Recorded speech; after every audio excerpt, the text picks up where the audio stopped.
તો hello YouTube family, કેમ છો બધા? ફરીવાર એક નવા વિડીયોમાં તમારું હાર્દિક સ્વાગત છે. તો આજે મિત્રો અમે આવી ગયા છીએ સુરતનું પ્રખ્યાત અને જોવાલાયક સ્થળ એટલે ગુરુકુળ. આ ગુરુકુળની અંદર આખી મહાભારતની રચના અને રામાયણની રચના અને અમુક એવા સાયન્સના પ્રોજેક્ટ વગેરે વગેરે અંદર જોવાલાયક બધું બનાવેલું છે. તો વિડીયોમાં કન્ટિન્યુ બન્યા રહેજો, અમે તમને ટોટલ વસ્તુ બતાવવાના છીએ. सर्द में तुझसे रात, रूह की तुम शिद्दत हो, आह की तुम हो चाहत, दवा दवा में तू है, जफा जफा में तू है, शफा शफा में तू है, मेरे खुदा मेरे खुदा मेरे खुदा. सबसे जुदा है तेरी अदाएं, तेरा कायल हो ही गया, जुल्फें तेरी काली घटाएं, धुंध बादल मिल ही गया, बहुत खूबसूरत हो आप सर से पा तक, दिल झूम झूम दिल झूम झूम दिल झूम झूम जाए.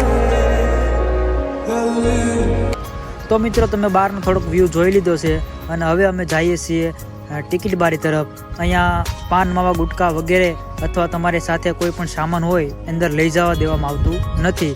તો અત્યારે અમે અમારા કીટ ને એવું સામાન અત્યારે મૂકી દઈશું અને ચપ્પલ ને એવું બધું એ પણ ઉતારી નાખશું અને હવે ટિકિટ લઈને હવે અંદર જવાના છીએ. તો અંદરની તમને બધી રચના બતાવવાની છે. તો વિડીયોમાં કન્ટિન્યુ બન્યા રહેજો, ખૂબ જ આનંદ કરવાનો છે. તો ચાલો હવે અમે વિજયભાઈ ને બધા અમે આ ફેમિલી બધું આવેલું છીએ. મારા બેન છે, મારા ભાભી છે, મારા મામાની છે. તો અમે બધા અત્યારે જઈએ છીએ સામાન મૂકવા અને ટિકિટ લેવા. તો અહીંયા એક વ્યવસ્થા ફ્રી ઓફ સર્વિસ છે. તો કોઈ પણ સામાન તમારે અહીંયા મૂકવો હોય તો અહીંયા મૂકી દેવાનો. તો મિત્રો તમે જોવો છો અહીંયા એક થેલી આપવામાં આવે છે. થેલી અંદર આપણા બધાના ચપ્પલ હોય મૂકી દેવાના. તો હવે ચપ્પલ લેવું મૂકીને લાઈનમાં ગોઠવાઈ ગયા છે ટિકિટ લેવા માટે. તો ચાલો મિત્રો, ટિકિટ પણ લઈ લીધી છે. હવે ધીરે ધીરે આપણે અંદર જઈએ, અમે પણ જોઈએ અને તમને પણ બતાવીએ. તો વિડીયોમાં બન્યા રહેજો. અહીંયા છે દાદર, દાદરથી નીચે ઉતરો એટલે સીધું આવી જાય અંદરથી જોવાની વસ્તુ બધી.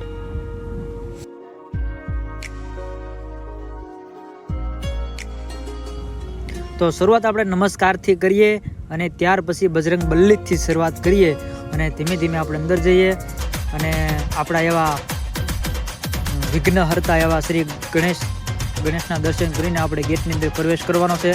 તો આ બાજુ હનુમાનજી મહારાજ છે અને સામેની સાઈડ આપણા વિઘ્નહર્તા ગણેશજીની મૂર્તિ છે. બંનેના દર્શન કરીને આપણે ધીમે ધીમે અંદર જઈએ. અહીંથી આપણે પ્રવેશ કરવાનો છે. મોટી જબર એક માછલી છે બે બાજુ. અંદર બહુ જોવાલાયક વસ્તુ છે. સુરત આવો તો જરૂર ગુરુકુળ આવજો, ગુરુકુળની મુલાકાત લેજો. અને અહીંયા અંદર પ્રવેશ કરતાં જ એક નાનું એવું થિયેટર આવે છે જે આપણે ટોકીસમાં હોય એવું. આ સામે દેખાય ડિસ્પ્લે છે અને આ બધી સીટું છે, તમે જોઈ શકો.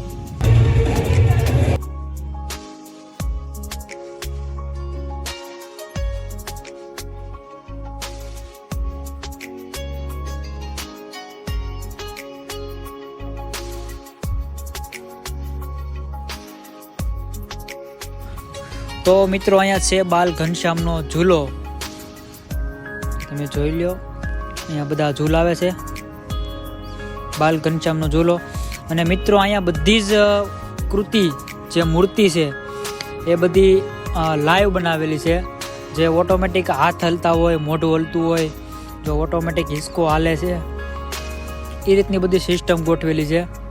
તો તમે જુઓ, જો હાથ હલે છે, આ બધું ઓટોમેટિક સિસ્ટમ ગોઠવેલી છે. બધી લાઈવ મૂર્તિ છે. જો હિસકો પણ એની હાથે લાગે છે, મોઢું પણ એની હાથે હલે છે. આવા બધા અદ્ભુત ચિહ્ન બધા મૂકેલા છે આ બધી લાઈવ મૂર્તિની અંદર. તો અંદર તમે રૂબરૂ આવો તો જોવાની ખૂબ જ મજા આવે.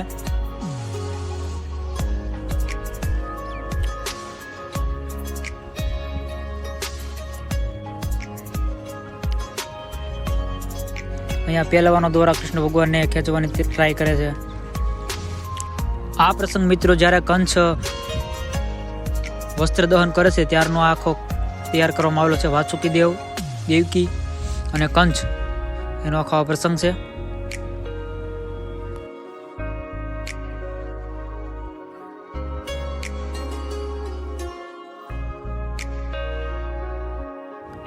આ પ્રસંગ મિત્રો જ્યારે દેવકી માતા જેલમાં હોય અને કૃષ્ણ ભગવાન જન્મ લે ત્યારનો છે.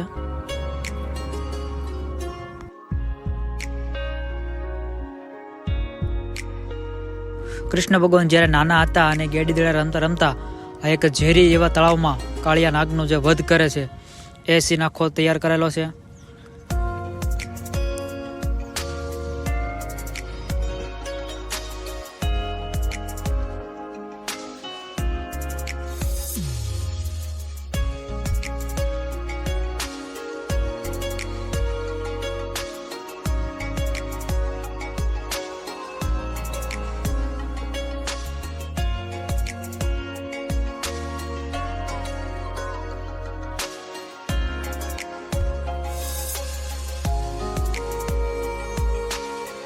સુનામીના સમયે જ્યારે કૃષ્ણ ભગવાને આખો ગોવર્ધન પર્વત પોતાની ટસલી આંગળી પર ઊંચો કરીને આખા ગામને બચાવ્યું હતું એ પ્રસંગ આખો પણ અહીંયા તૈયાર કરેલો છે.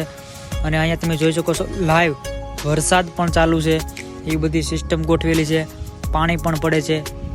તો આ નીચે તમને પાણી શૂટિંગમાં તો નહીં દેખાતું પણ કદાચ દેખાતું હોય તો.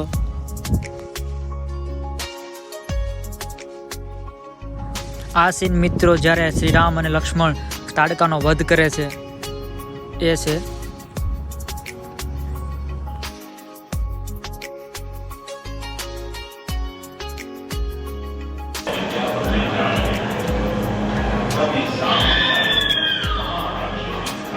તો મિત્રો તમને ખ્યાલ હશે કે ગણપતિનું વાહન ઉંદર હતું અને કાર્તિકનું વાહન મોર હતું. ત્યારે આ પ્રસંગની અંદર શિવશંકરે બંને ભાઈને એક શરત આપેલી હતી કે જે પહેલાં પૃથ્વીની ફરતો આંટો વાળશે તેને દેશની અંદર તેની પૂજા કરવામાં આવશે. ત્યારે કાર્તિક તો પોતાનો મોર લઈને પરિક્રમા કરવા માટે નીકળી ગયા હતા.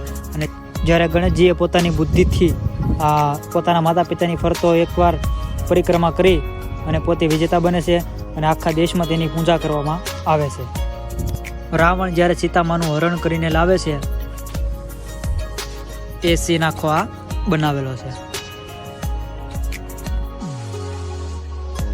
શ્રી રામ ભગવાન જ્યારે રાવણનો વધ કરે છે ત્યારનો આ સીન આખો બનાવેલો છે.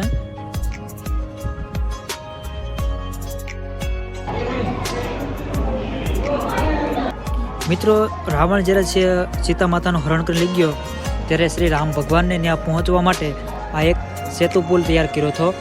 જે તમને ખ્યાલ હોય તો નામ લખીને શ્રી રામનું નામ લખીને પથ્થર ઉપર વાનરની મદદથી અને હનુમાનજીની મદદથી આ સેતુ પુલ તૈયાર કરીને જે આ પ્રસંગ અત્યારે જે તમે જોવો છો તે બનાવેલો છે.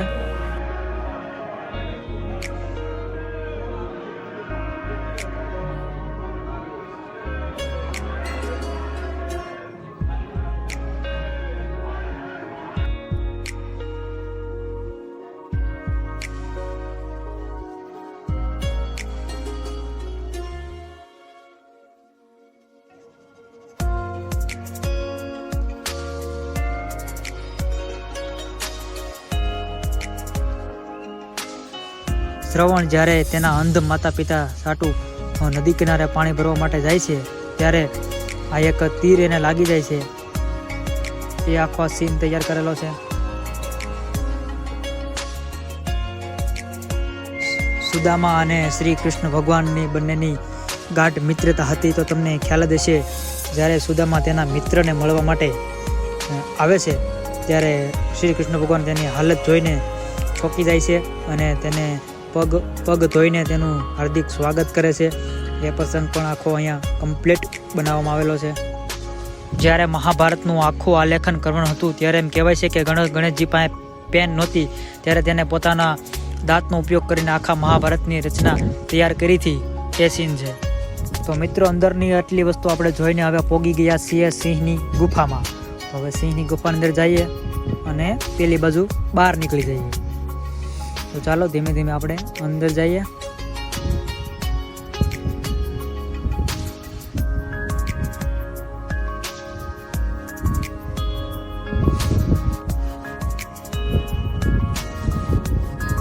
અંદર પણ કંઈક કાચની આવી બારીઓ મૂકેલી છે, એની અંદર પણ જોવા જેવી વસ્તુ છે. આ રીતનું કંઈક છે બધું અલગ અલગ.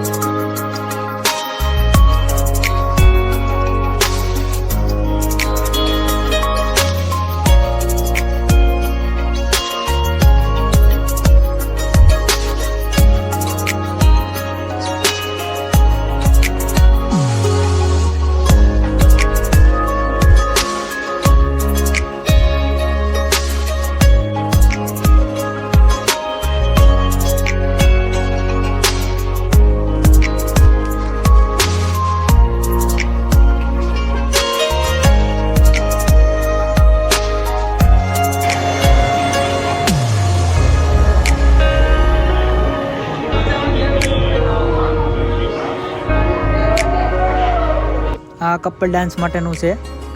કપલ હોય તો ડાન્સ કરવાનો, નકર એકલા કરવાનો.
તો મિત્રો આપણે હવે અંદરથી ફરીને આવી ગયા છીએ બહાર. અને જો ચેનલમાં નવા હોય તો જરૂર સબસ્ક્રાઈબ કરજો, લાઈક કરજો. તો આ એક મંદિર છે, અહીંયા બધાને આરામ કરવા માટેની જગ્યા છે, પણ એક નંબર સીન આવે છે, એક નંબર નજારો છે, તમે પણ જોઈ શકો છો. મંદિરની ઉપરનો નજારો કંઈક આ રીતનો છે, તો તમે જોઈ શકો છો. બહુ મોટા એક પંખા મૂકેલા છે 2. તો એક નંબર નજારો છે, ઉપર પણ નીચે પણ સાઈડમાં પણ બધી બાજુ. તો ચાલો મિત્રો હવે સાયન્સના આપણે પ્રોજેક્ટ જોવા જઈએ, જે મેં પહેલાં તમને કીધું હતું એમ. તો જો વિજયભાઈ આ રીતની કંઈક સાપ દબાવે છે, એટલે કંઈક આ રીતનું પાણીની અંદર આ રીતની બધી અલગ અલગ સાયન્સના બધા પ્રોજેક્ટ મૂકેલા છે. બધું તમારે રાતે ટ્રાય કરીને જોવાનું. આ બધી સાપ મૂકેલી હોય. આ એક યુનિક વસ્તુ છે. ચકડું કરે, અહીંયા રાઉન્ડ છે, સીધી લાકડી છે, છતાં એની વચમાંથી નીકળી જાય. આ રીતનું બનાવે. આ યુનિક કહેવાય. 4 વ્હીલ છે, ચકડા મારે છે. લેમ્પ છે. આ નળ છે, તો નળમાંથી પાણી પડે છે. નળ આનો લટકતો છૂટો છે.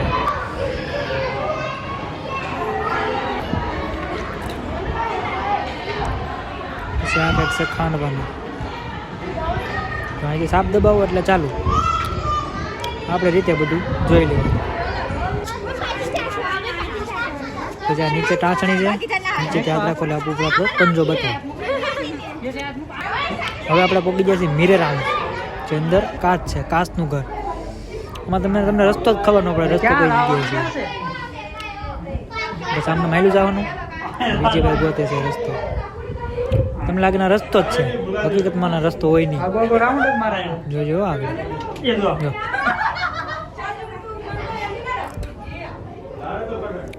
નથી.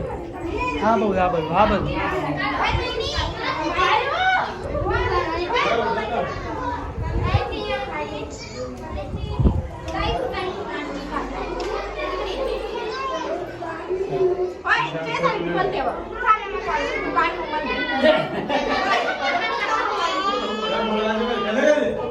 જ્યાં જોવો ને નકરા કાચ કાચ કાચ, ઉપર હેઠે નીચે સાઈડમાં બધી બાજુ પછી આપણે જ દેખાય.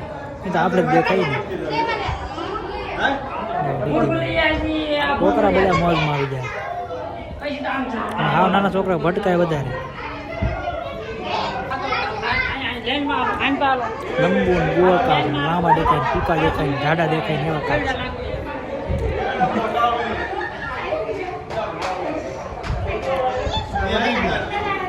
નાના મોટી દીધી એમાં વિડીયોમાં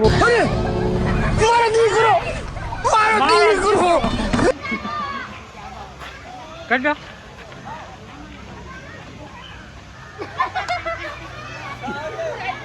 હા હું શું કરવા.